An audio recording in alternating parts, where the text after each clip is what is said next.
하나님을 사랑하는 자, 곧 그의 뜻대로 부르심을 받은 자들에게는 모든 것이 합력하여 선을 이룬다는 것을 우리가 압니다. 로마서 8:28. 당신은 왜 어떤 고통은 자신의 힘으로는 감당할 수 없을 만큼 오래 지속되는지 생각해 본 적이 있나요? 사람들 앞에서는 강한 척하려고 했지만 내면에서는 조용히 무너지고 있었던 순간들이 있었나요? 말로는 설명할 수 없을 만큼 큰 무게를 마음에 짊어진 채 살아가야 했던 순간들 말입니다. 아마 당신은 오늘 BDYBK 그런 상태일지도 모릅니다. 어쩌면 당신 안에는 숨겨진 상처가 있을지도 모릅니다. 아직 응답받지 못한 기도, 아직도 아픈 상실, 신뢰를 흔든 실망, 내일에 대한 조용한 두려움, 그리고 가장 어려운 것은 종종 고통 자체가 아니라 그 의미를 이해하지 못하는 것입니다. 하늘을 바라보며 조용히 묻습니다. 하나님, 왜 저에게 이런 일이 일어나는 건가요?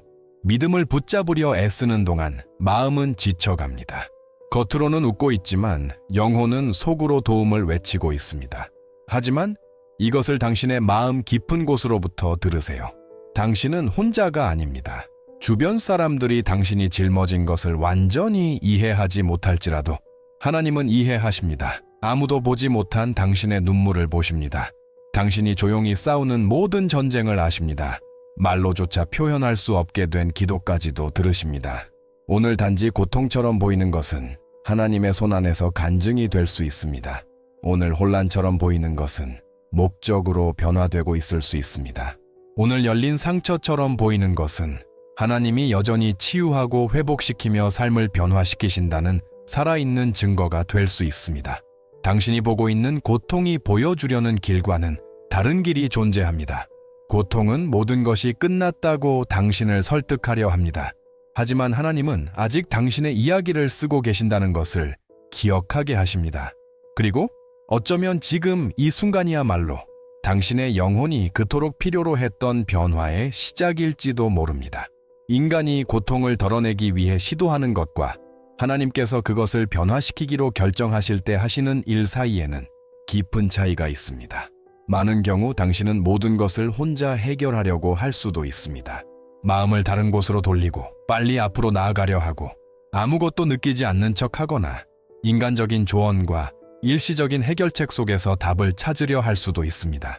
하지만 결국 당신은 그 어떤 것도 당신 안에 있는 것을 진정으로 치유하지 못한다는 것을 깨닫게 됩니다.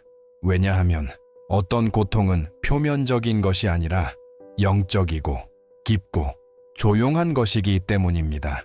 그리고 바로 여기서 하나님의 해결이 드러나기 시작합니다. 하나님의 응답은 결코 고통을 즉시 지워버리는 것만이 아니라 당신을 상처 입혔던 것을 당신을 강하게 만드는 것으로 변화시키는 것입니다. 세상은 고통을 피하라고 가르치지만 하나님은 그것을 목적을 가지고 통과하라고 가르치십니다. 세상은 잊어버리라고 말하지만 하나님은 내가 그것을 사용하여 너를 빚겠다고 말씀하십니다. 당신이 오늘 반드시 이해해야 할 중심 원리는 단순하지만 강력합니다.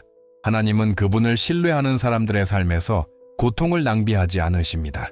당신이 지금까지 살아온 어떤 것도 하나님의 목적에서 벗어나 있지 않습니다. 하나님 보시기에 헛된 것은 아무것도 없습니다. 모든 눈물, 모든 기다림, 모든 침묵, 이 모든 것은 당신이 아직 볼 수 없는 차원에서 다루어지고 있습니다. 그리고 이것이 바로 지금 우리가 깊이 묵상해야 할 부분입니다. 왜냐하면 이 영적 원리를 이해하는 순간 당신 안에서 무언가가 변화하기 때문입니다. 고통은 더 이상 단순한 짐이 아니라 과정이 되기 시작합니다. 고난은 더 이상 끝이 아니라 준비가 되기 시작합니다. 그리고 파괴처럼 보였던 것이 변화의 흔적으로 드러나기 시작합니다. 이제 하나님은 당신의 눈을 열어 당신의 역사를 다른 방식으로 보게 하기를 원하십니다. 끝이 아니라 그분에 의해 신중하게 빚어지고 있는 길로서 말입니다. 당신이 지금 듣고 있는 모든 것을 지탱하는 영적 진리가 있습니다. 하나님은 단순히 그의 백성의 고통을 바라보기만 하시는 것이 아니라 그 안에서 영원한 목적을 가지고 일하십니다. 성경은 인간의 고통을 무시하지 않습니다. 오히려 하나님께서 바로 그 고통 안에서 어떻게 역사하시는지를 드러내며 손실처럼 보였던 것을 영적인 의미를 담은 것으로 변화시키십니다. 로마서 8:28에는 이렇게 기록되어 있습니다. 우리가 알거니와 하나님을 사랑하는 자, 곧 그의 뜻대로 부르심을 입은 자들에게는 모든 것이 합력하여 선을 이루느니라. 이 구절은 모든 것이 선하다는 뜻이 아니라 모든 것이 선을 위하여 함께 역사한다는 뜻입니다. 여기에는 고통, 기다림, 침묵, 불의, 그리고 지금까지 당신이 이해하지 못했던 것들까지 포함됩니다. 어떤 것도 하나님의 손에서 벗어나지 않습니다. 실제로 이것은 오늘 당신의 삶에서 혼란처럼 보이는 것이 내일에는 계시가 될 수 있다는 의미입니다.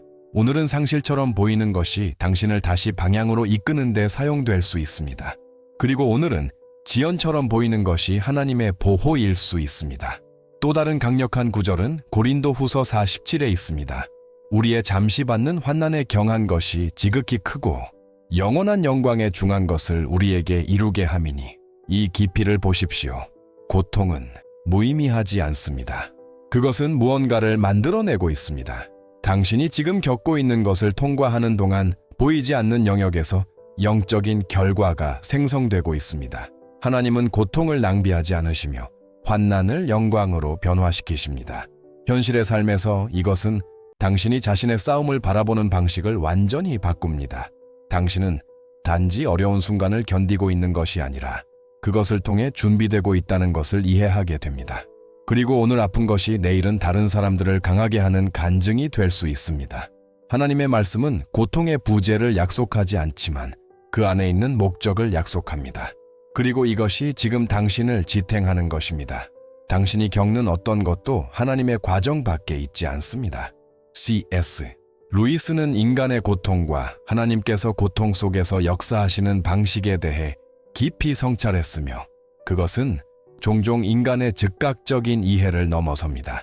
그의 책 고통의 문제에서 루이스는 고통이 귀먹은 세상을 깨우기 위한 하나님의 확성기와 같다고 썼습니다. 이것은 하나님이 고통을 기뻐하신다는 뜻이 아니라 우리의 믿음이 약해지거나 멀어지거나 자동적으로 변해버린 내면의 자리에서 우리를 깨우기 위해 그것을 사용하실 수 있다는 의미입니다. 다시 말해, 고통은 종종 당신을 파괴하기 위해 오는 것이 아니라 당신 안에서 잠들어 있던 무언가를 깨우기 위해 오는 것입니다. 루이스는 또한 모든 것이 잘 될 때 우리는 자신에게 의지하고 우리의 힘과 계획에 의지하는 경향이 있다고 보았습니다. 하지만 모든 것이 무너질 때 우리는 우리보다 더 큰 무언가를 바라보도록 강요받게 됩니다. 그리고 바로 그 지점에서 많은 삶이 변화됩니다. 순전한 기독교에서 루이스는 하나님이 단지 우리의 삶을 더 좋게 만들고자 하시는 것이 아니라 우리의 존재 전체를 완전히 변화시키고자 하신다고 썼습니다. 이것은 많은 경우 하나님이 어려운 과정을 허락하시는 이유가 우리를 벌하시기 위함이 아니라 우리를 빚으시기 위함이라는 뜻입니다. 하나님은 우리의 편안함에만 관심이 있는 것이 아니라 우리의 영혼에 관심이 있습니다. 그리고 말콤에게 보내는 편지에서 루이스는 참된 믿음은 의심이나 고통이 없는 상태로 측정되는 것이 아니라 길을 이해하지 못할 때에도 계속 신뢰할 수 있는 능력으로 측정된다고 제안합니다. 이것을 바라볼 때 당신은 강력한 것을 깨닫게 됩니다. 가장 깊은 기독교 신학조차도 고통이 길에서의 오류가 아니라 오히려 그 길 자체의 일부일 수 있음을 인정합니다. 그리고 이것은 모든 것을 바꿉니다. 왜냐하면 당신이 지금 겪고 있는 것은 버림받음의 신호가 아니라 하나님께서 당신 안에서 가장 깊이 일하고 계신 자리일 수 있기 때문입니다. 이 영상에서는 당신이 고통을 바라보는 방식을 완전히 바꿀 수 있는 영적 진리를 함께 걸어갈 것입니다. 당신은 하나님께서 단순히 당신의 고통을 지켜보시는 것이 아니라 지금 당신이 볼 수 있는 것을 훨씬 넘어서는 목적을 가지고 그 안에서 일하고 계신다는 것을 깊고 성경적으로 이해하게 될 것입니다. 당신은 오늘 당신의 마음을 짓누르는 고통이 어떻게 당신의 믿음을 강하게 하고 성품을 빚으며 미래의 강력한 간증이 되도록 변화될 수 있는지 배우게 될 것입니다. 또한 당신의 삶에서 하나님께 맡겨진 것은 아무것도 잃어버려지지 않는다는 영적 원리들도 함께 묵상하게 될 것입니다. 끝까지 함께 해주세요. 왜냐하면 오늘 하나님께서 당신에게 계시하시려는 것은 단지 당신의 생각을 바꾸는 것뿐만 아니라 지금 당신이 겪고 있는 것을 견디는 방식까지도 바꿀 수 있기 때문입니다. 원리을 당신이 이해하지 못하는 고통은 당신이 결코 상상하지 못했던 것의 시작일 수 있습니다. 설명할 수 없이, 예고 없이, 허락도 없이 찾아오는 고통이 있습니다. 그리고 바로 그런 종류의 고통 속에서 하나님은 가장 조용하게 일하십니다. 당신이 아직 이해할 수 없는 것들을 빚으시며 나중에야 그것이 당신의 영적 삶에서 깊고 되돌릴 수 없는 변화의 시작이었다는 것을 깨닫게 하십니다. 당신은 전혀 말이 되지 않는 일을 겪어본 적이 있습니까? 불공평하고 무겁고 너무 조용해서 설명조차 할 수 없는 상황 말입니다. 아마 당신은 기도했고 기다렸고 이해하려고 애썼지만 아무것도 변하지 않았을 것입니다. 그리고 그것은 당신 안에 이상한 감정을 만들어냅니다. 하나님이 멀리 계신 것 같은 느낌, 혹은 당신의 고통에는 목적이 없는 것 같은 느낌입니다. 하지만 가장 아픈 것은 항상 고통 그 자체가 아닙니다. 답이 없다는 것입니다. 주변을 보았을 때 모두는 앞으로 나아가고 있는데 당신만 끝나지 않는 과정 속에 멈춰 있는 것처럼 느껴지는 순간입니다. 그리고 이 자리에서 마음은 지치기 시작하고 믿음은 시험을 받기 시작하며 생각은 모든 것을 의심하기 시작합니다. C.S. 루이스는 고통의 문제에서 고통이 우리의 통제라는 환상을 깨뜨리려 한다고 썼습니다. 그는 하나님이 우리의 기쁨 속에서는 속삭이지만 우리의 고통 속에서는 외치신다고 보았습니다.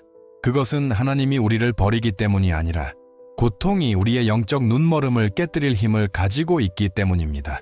루이스는 또한 우리가 다른 모든 지탱 요소를 빼앗겼을 때에야 비로소 믿음의 가치를 깨닫는 경우가 많다고 성찰했습니다. 이런 의미에서 고통은 하나님의 부재가 아니라 오히려 그분의 임재를 더 깊고 실제적으로 드러내는 도구가 되는 경우가 많습니다. 창세기 50:20에는 이렇게 기록되어 있습니다. 당신들은 나를 해하려 하였으나 하나님은 그것을 선으로 바꾸사 오늘과 같이 많은 백성의 생명을 구원하게 하셨나이다. 이것은 요셉이 자신에게 닥친 모든 고통 이후 그의 형제들에게 한 말입니다. 배신, 버림받음, 불의, 그리고 감옥. 그러나 그가 나중에 깨달은 것은 이것입니다. 파괴처럼 보였던 것이 사실은 하나님의 인도하심이었다는 것입니다.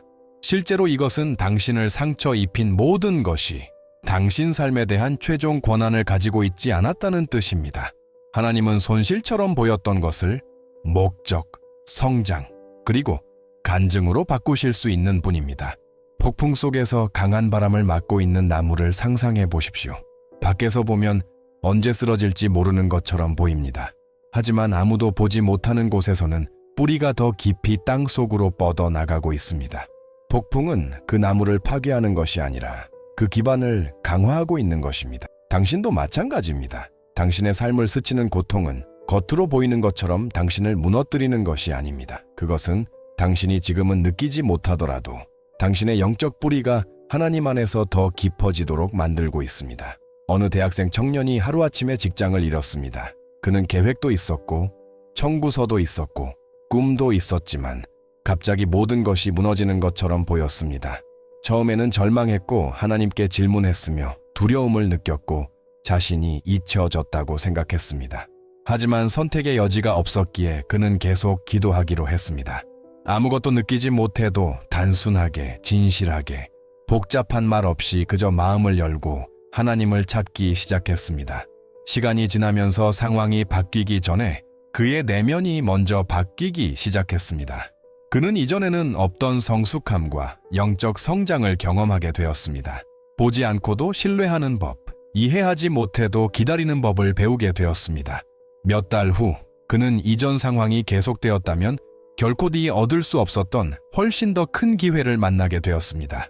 잃어버린 것처럼 보였던 것은 준비 과정이었습니다. 그리고 아마도 당신도 지금 비다바이브케 그 자리에 있을지 모릅니다. 아무것도 이해되지 않고 답은 오지 않았고 고통은 여전히 남아있는 자리.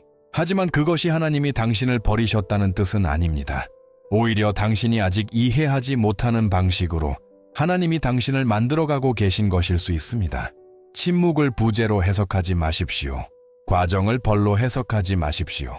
어쩌면 하나님은 당신을 더 큰 자리로 보내기 전에 내면에서 먼저 당신을 강하게 하고 계신 것일지도 모릅니다. 그리고 오늘의 고통은 당신 변화의 가장 깊은 시작일 수 있습니다.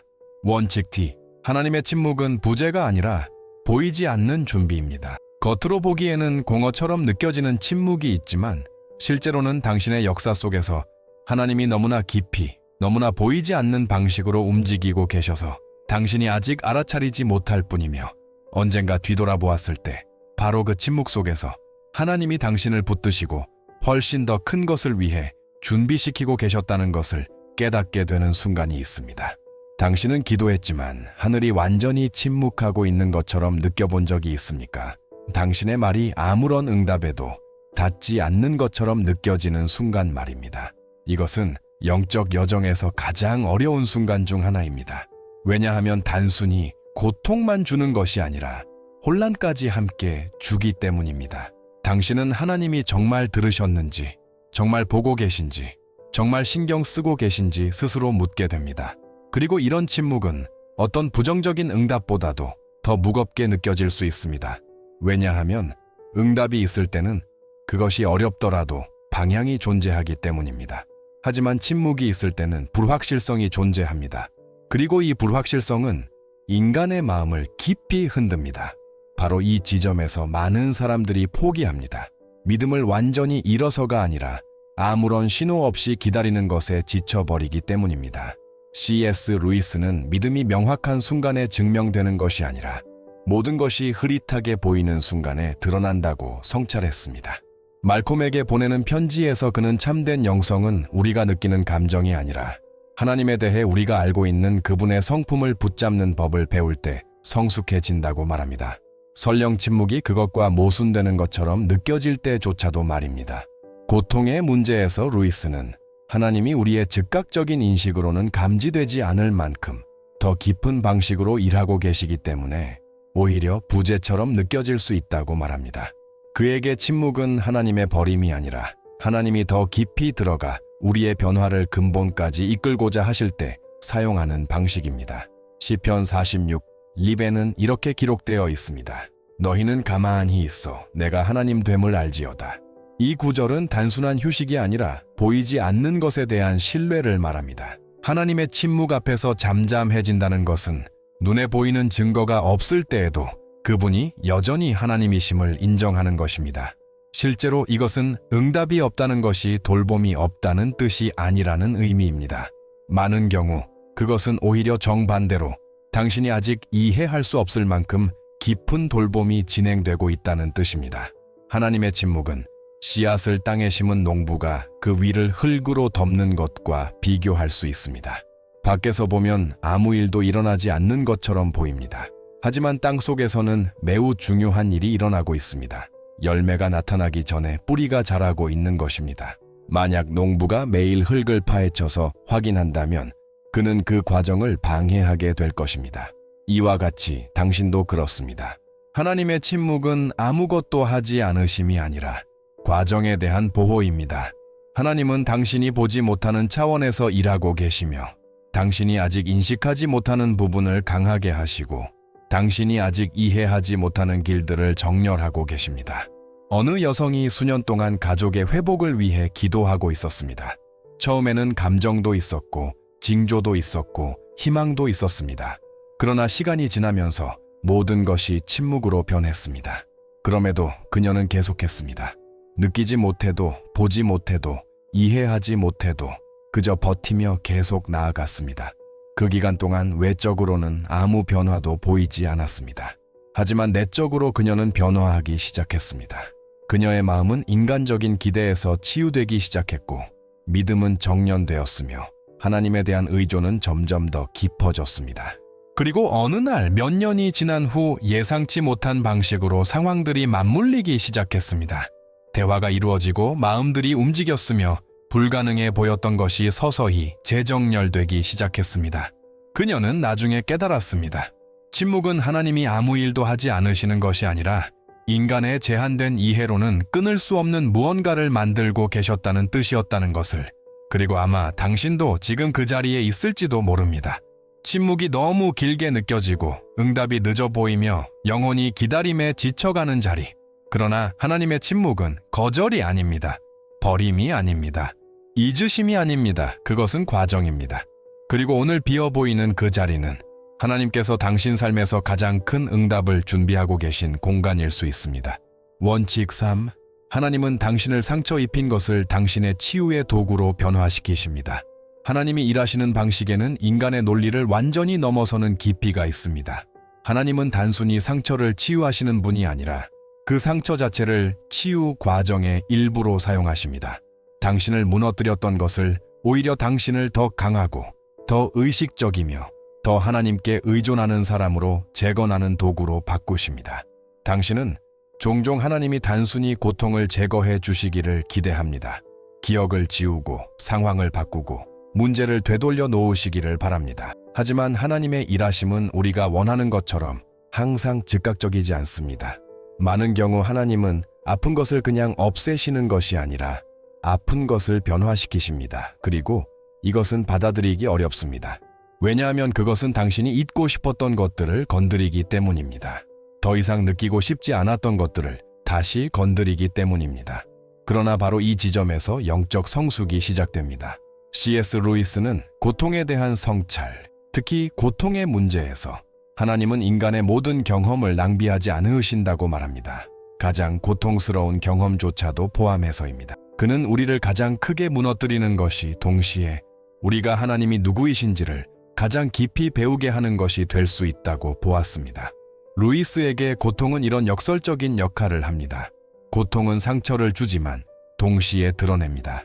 순전한 기독교에서 그는 하나님이 단순히 인간의 불편함을 덜어주는 데 관심이 있는 것이 아니라 인간 존재 자체를 완전히 새로운 존재로 변화시키는 데 관심이 있다고 강조합니다.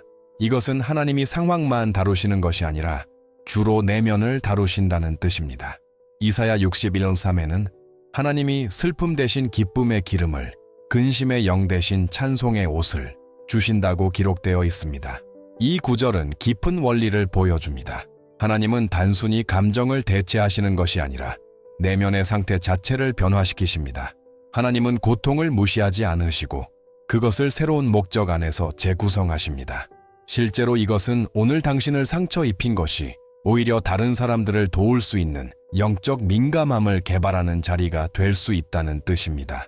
당신을 울게 만들었던 것이 당신이 겪었던 것과 같은 일을 겪고 있는 누군가에게 닿는 언어가 될 수 있습니다. 하나님은 고통을 분별력으로, 고난을 지혜로, 상처를 영적 권위로 변화시키십니다. 비유적으로 이것은 금을 정제하는 불과 같습니다. 금은 불을 지나면서 가치를 잃지 않습니다. 오히려 정제됩니다. 강한 열은 귀한 금속을 파괴하는 것이 아니라 불순물을 제거할 뿐입니다. 이와 같이 당신도 그렇습니다. 하나님이 통과하게 하시는 불은 당신을 파괴하기 위한 것이 아니라 당신 안에 있는 가장 순수한 것을 드러내기 위한 것입니다. 한 남자가 금융위기 속에서 모든 것을 잃었습니다. 그는 자신이 쌓아온 것에 자부심을 가지고 있었고 가진 것에서 안전함을 느꼈으며 성공 속에서 자신의 정체성을 찾고 있었습니다. 그러나 모든 것이 무너지면서 그는 깊은 정서적 위기를 겪게 되었습니다. 그는 공허함, 수치심, 방향상실을 느꼈습니다. 처음에는 그 고통에서 도망치려 했습니다. 부정하고 무시하고 빠르게 다시 시작하려 했습니다.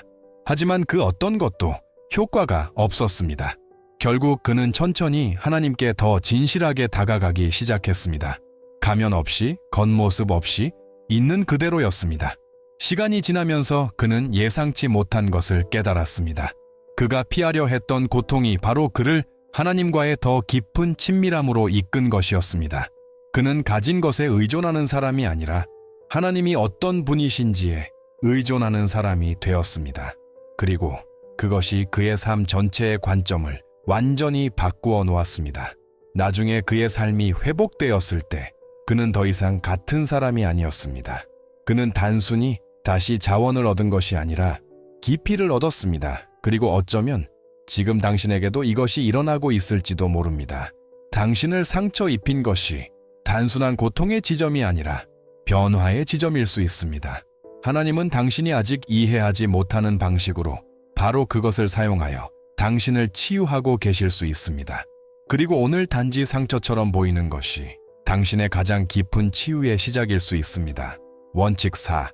당신을 무너뜨리는 고통은 하나님이 당신을 내면에서 다시 세우시는 장소일 수도 있습니다. 어떤 종류의 무너짐은 당신 삶의 끝이 아니라 하나님이 인간 내면에서 조용히 진행하시는 재건의 시작입니다. 하나님은 단지 잃어버린 것을 회복시키는 것이 아니라 당신이 아직 볼 수 없는 목적에 더 깊고 더 정렬된 새로운 것을 형성하기로 하실 때 이 일을 시작하십니다. 많은 순간에 당신은 왜 어떤 것들이 무너지는지 이해하지 못합니다. 계획이 실패하고 관계가 끝나고 길이 막히는 순간들, 이것은 마치 당신이 쌓아 올린 모든 것이 갑자기 기반을 잃어버리는 것 같은 정서적 불안정을 만듭니다. 하지만 모든 무너짐이 파괴는 아닙니다. 어떤 무너짐은 해방입니다. 왜냐하면 어떤 내면의 구조들은 주변이 모두 제거될 때만 드러날 수 있기 때문입니다. 그리고 바로 이 연약함의 자리에서 하나님은 당신의 성품, 당신의 믿음, 그리고 하나님에 대한 의존 속에서 가장 강하게 일하시기 시작합니다. C.S. 루이스는 그의 성찰에서, 특히 순전한 기독교에서 하나님은 인간을 단순히 고치는 데 관심이 있는 것이 아니라 완전히 새로운 존재로 변화시키는 데 관심이 있다고 말합니다. 그는 하나님의 과정이 종종 우리가 안정이라고 생각하던 것을 해체함으로써 영원한 것을 그 자리에 세우는 것이라고 설명합니다. 고통의 문제에서 루이스는 고통이 우리를 피상성에서 벗어나게 하는 독특한 힘을 가지고 있다고 말합니다. 고통은 통제라는 환상을 깨뜨리고 더 큰 진리 앞에 우리를 세웁니다. 하나님이 필요하다는 것은 선택이 아니라 필수라는 사실입니다. 시편 34:8에는 이렇게 기록되어 있습니다. 여호와는 마음이 상한 자에게 가까이 하시고 충심으로 통회하는 자를 구원하시는도다. 이 구절은 깊은 위로를 줍니다. 하나님은 무너짐에서 멀어지지 않으시고 오히려 그곳에 가까이 하십니다. 하나님은 깨어진 자를 무시하지 않으시고 그 연약함의 자리에 거하십니다. 실제로 이것은 당신 안이 무너지는 것처럼 느껴질 때 그것이 버림의 신호가 아니라 오히려 하나님의 임재가 가까워지고 있다는 신호일 수 있음을 의미합니다. 하나님은 완벽한 구조가 있어야만 일하시는 분이 아닙니다. 오히려 하나님은 바로 그 깨어진 자리에서 역사하십니다. 비유적으로 이것은 토기장이의 손에서 깨진 그릇에 비유할 수 있습니다. 진흙은 즉시 버려지지 않습니다. 다시 반죽되고 다시 만들어지고 더 세심하게 빚어집니다. 이 과정은 그릇에게는 고통스럽지만 그것이 이전보다 더 새롭고 더 강하고 더 유용한 존재가 되기 위해 필요한 과정입니다. 한 여성이 자신이 삶의 중심이라고 믿었던 관계의 끝을 경험했습니다. 처음에는 조용한 절망 상태에 빠졌습니다. 단지 누군가를 잃은 것이 아니라 자신의 일부까지 잃어버린 것처럼 느꼈습니다. 그녀는 그 공허함을 산만함, 바쁜 일정, 그리고 잊으려는 시도로 채우려 했습니다. 그러나 고통은 여전히 남아 있었습니다. 그러던 중 완전히 정서적으로 지친 순간 그녀는 단순히 기도하기로 결정했습니다. 화려한 말도 없이 그저 솔직하게 그 과정에서 외적인 상황이 변하기도 전에 그녀 안에서 무언가가 변하기 시작했습니다. 그녀는 다른 사람에게 의존하지 않는 정체성을 발견하기 시작했습니다. 더 깊고 더 진실된 더 내적인 믿음을 발전시키기 시작했습니다. 시간이 지나면서 그녀는 자신이 파괴된 것이 아니라 재건되고 있었다는 것을 깨달았습니다. 그리고 아마도 당신도 지금 BDYB가 그 지점에 있을지 모릅니다. 모든 것이 제자리를 잃은 것처럼 보이는 무너짐의 지점. 그러나 하나님은 깨어진 것을 낭비하지 않으십니다. 오히려 그 안에서 일하십니다. 그리고 오늘 무너짐처럼 보이는 것이 당신 안에서 하나님의 재건의 시작일 수 있습니다. 프린시피오 F. 하나님은 당신이 살아온 것을 다른 사람들의 고통에 대한 응답으로 사용하십니다. 하나님이 일하시는 차원에는 당신이 경험한 모든 것이 단지 당신 자신에 관한 것이 아니라 언젠가 자신의 삶을 포기하려 할지도 모르는 누군가가 당신의 이야기를 듣고 다시 일어설 수 있도록 하기 위한 것이라는 사실을 깨달을 때만 이해할 수 있는 깊이가 있습니다. 바로 이 지점에서 고통은 개인적인 것을 넘어 목적이 됩니다. 많은 경우 당신은 자신의 경험을 단지 개인적인 고통, 잊혀져야 할 힘든 장면들로 생각합니다. 하지만 하나님은 낭비를 하지 않으시는 분입니다. 하나님은 이야기를 도구로 바꾸시고 눈물을 언어로 바꾸시며 상처를 다른 사람과 연결되는 다리로 바꾸십니다. 이것은 당신이 과거를 바라보는 방식을 완전히 바꿉니다. 단순한 상실처럼 보였던 것이 의미를 갖기 시작합니다. 침묵처럼 보였던 것이 목소리로 바뀌기 시작합니다. 수치처럼 보였던 것이 간증으로 바뀌기 시작합니다. C.S. 루이스는 말콤에게 보내는 편지에서 성숙한 믿음은 고통을 무시하는 믿음이 아니라 고통 속에서도 의미를 볼 줄 아는 믿음이라고 성찰합니다.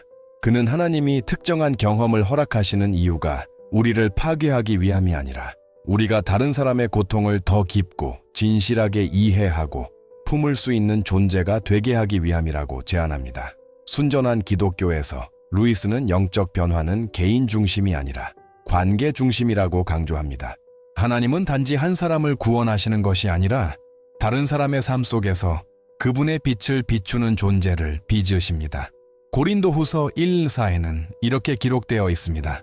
하나님이 우리의 모든 환난 중에서 우리를 위로하사 우리로 하여금 하나님께 받는 위로로 모든 환난 중에 있는 자들을 능히 위로하게 하려 하심이라.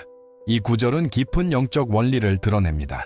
당신이 받는 위로는 단지 당신만을 위한 것이 아니라 당신이 겪어본 고통을 앞으로 겪게 될 다른 사람들과 나누기 위한 것입니다. 실제로 이것은 당신의 고통이 헛되지 않았다는 뜻입니다. 당신이 살아낸 경험은 누군가를 지탱하는 힘이 될 수 있습니다. 하나님은 경험을 영적 권위로 바꾸십니다. 그리고 당신을 상처 입혔던 것을 다른 사람을 치유하는 언어로 사용하십니다. 비유적으로 이것은 산에서 시작되는 강에 비유할 수 있습니다. 그 강은 바위, 경사, 낙차, 장애물을 지나며 흐르지만 계속 흘러갑니다. 그리고 그 과정에서 메마른 땅을 적시고 이전에는 황량했던 지역에 생명을 줍니다. 강은 물을 자신만을 위해 간직하지 않습니다. 오히려 다른 이들을 위한 근원이 됩니다. 한 남자가 큰 상실 이후 깊은 우울을 겪었습니다. 그 기간 동안 그는 완전히 혼자라고 느꼈고 힘도 방향도 희망도 없었습니다. 그러나 그는 완전히 포기하지는 않았습니다. 말없이 그저 하루하루를 살아내며 계속 버텼습니다. 몇 년 후 회복된 그는 자신과 같은 종류의 고통을 겪고 있는 사람들과 대화를 시작했습니다. 그리고 놀라운 일이 일어났습니다. 그의 말은 단순한 지식에서 나오는 것이 아니라 실제 경험에서 나온 것이었기 때문에 사람들에게 깊은 영향을 주었습니다. 사람들은 이해받고 있다는 느낌을 받았습니다. 과거에는 고통이었던 것이 이제는 돌봄이 되었습니다. 과거에는 아픔이었던 것이 이제는 위로가 되었습니다. 그리고 아마 당신은 아직 깨닫지 못할 수도 있지만 당신이 살아낸 경험이 바로 오늘 극한에 서 있는 누군가에게 하나님이 사용하실 수 있는 것일지도 모릅니다. 그리고 오늘 단지 고통스러운 과거처럼 보이는 것이 당신이 상상하는 것보다 훨씬 더 큰 목적의 시작일 수 있습니다. 이 말씀이 지금 당신의 마음을 건드리고 있고 이 메시지를 통해 하나님이 당신에게 말씀하고 있다고 느낀다면 저는 당신에게 간단하지만 강력한 것을 초대하고 싶습니다. 지금 당신이 겪고 있는 것을 대표하는 단어를 댓글에 적어보세요. 믿음, 치유, 하나님이 나와 함께 하신다. 또는 당신 영혼에서 나오는 어떤 표현이라도 좋습니다. 이것은 단순한 댓글이 아니라 당신이 아직 믿고 있다는 선언입니다. 이 메시지를 통해 당신은 깊은 영적 진리로 인도되었습니다. 당신의 고통은 당신 이야기의 끝이 아니라 하나님이 새로운 시작을 쓰고 계신 자리일 수 있습니다.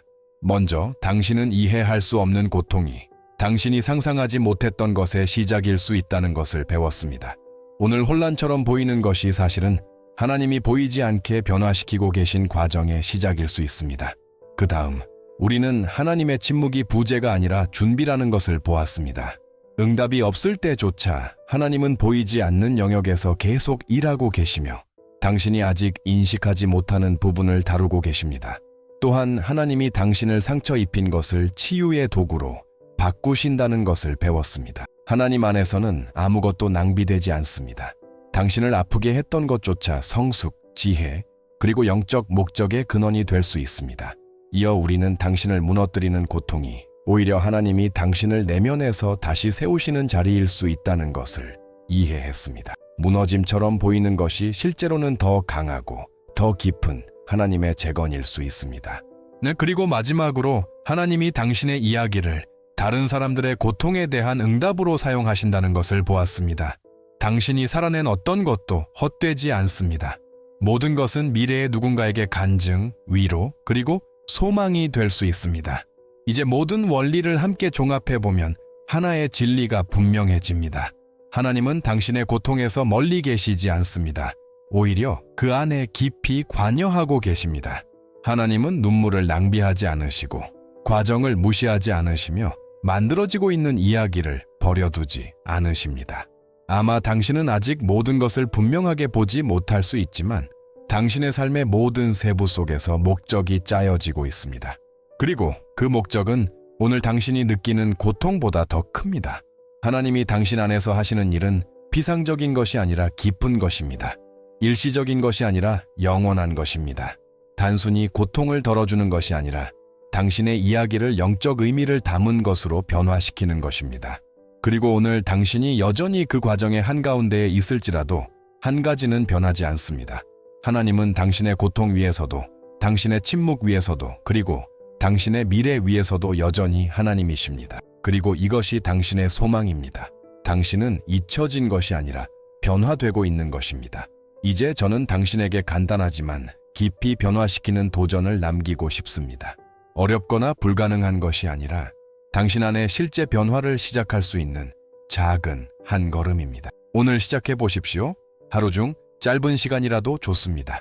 하나님 앞에 당신이 느끼는 것을 그대로 가져가십시오. 완벽한 말을 만들려고 하지 말고, 강한 척하지 말고, 고통을 숨기지 마십시오. 그저 솔직해지십시오. 아무에게도 설명하지 못했던 마음의 무게를 하나님께 그대로 말씀드리십시오.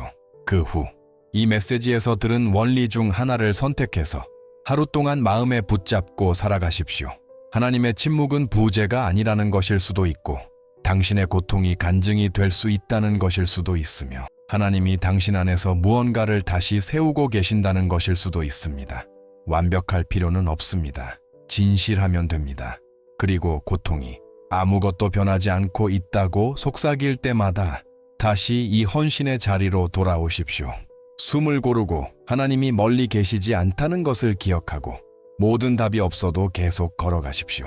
이 작은 한 걸음은 단순해 보일 수 있지만 바로 이런 방식으로 큰 변화가 시작됩니다. 보이지 않는 곳에서, 조용한 자리에서, 진실한 마음에서입니다. 여호와는 마음이 상한 자에게 가까이 하시고 충심으로 통회하는 자를 구원하시는도다. 시편 34:1. 오늘 당신의 마음이 깨져 있거나 지쳐 있거나 침묵 속에 있다면 저는 당신이 이것을 영혼 깊은 곳으로부터 듣기를 바랍니다. 하나님은 당신에게서 멀리 계시지 않습니다. 오히려 당신이 가장 아픔을 느끼는 바로 그 자리에서 당신이 생각하는 것보다 더 가까이 계십니다. 바로 그 연약함 속에서, 조용한 눈물 속에서, 말로 할 수 없는 기도 속에서 하나님은 가장 실제적으로 자신을 드러내십니다. 아마 당신은 하나님께 가까이 가려면 먼저 강해야 한다고 생각했을지도 모릅니다. 하지만 진실은 그 반대입니다. 하나님을 가장 깊이 만나는 곳은 바로 연약함 속입니다. 더 이상 통제할 수 없을 때, 더 이상 답이 없을 때, 모든 것을 혼자 감당할 수 없을 때 하나님이 당신을 붙들기 시작하십니다. 그러니 오늘 그분의 임재를 피하지 마십시오. 고통 뒤에 숨지 마십시오. 이 모든 것을 혼자 짊어지지 마십시오. 지금 있는 그대로의 당신 모습으로 하나님께 나아가십시오. 의심과 눈물과 지침과 작지만 진실한 믿음 그대로 말입니다. 그것으로도 하나님은 당신 안에서 새로운 일을 시작하시기에 충분합니다. 그리고 모든 것이 느리게 보이더라도, 겉으로 아무 변화가 없어 보여도 이미 당신 안에서는 무언가가 일어나고 있습니다. 하나님은 조용히 당신을 강하게 하시고 내면에서 다시 세우시며 당신이 아직 이해할 수 없는 영적 성숙의 단계로 준비시키고 계십니다.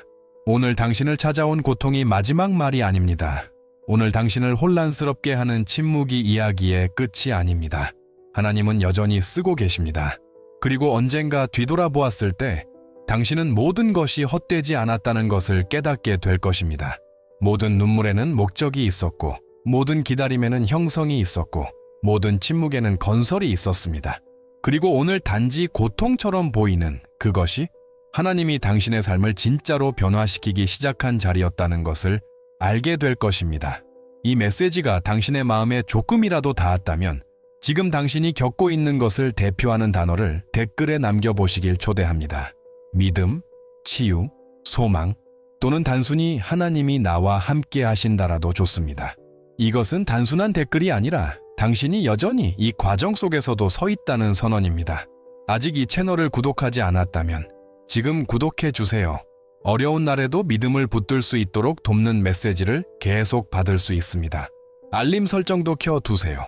여기에 한 문장이 당신 삶의 새로운 순간에 정확히 필요한 말일 수 있습니다. 그리고 지금 화면에 나타나는 다음 영상도 꼭 시청해 보세요. 하나님은 아직 당신에게 더 말씀하고 계십니다.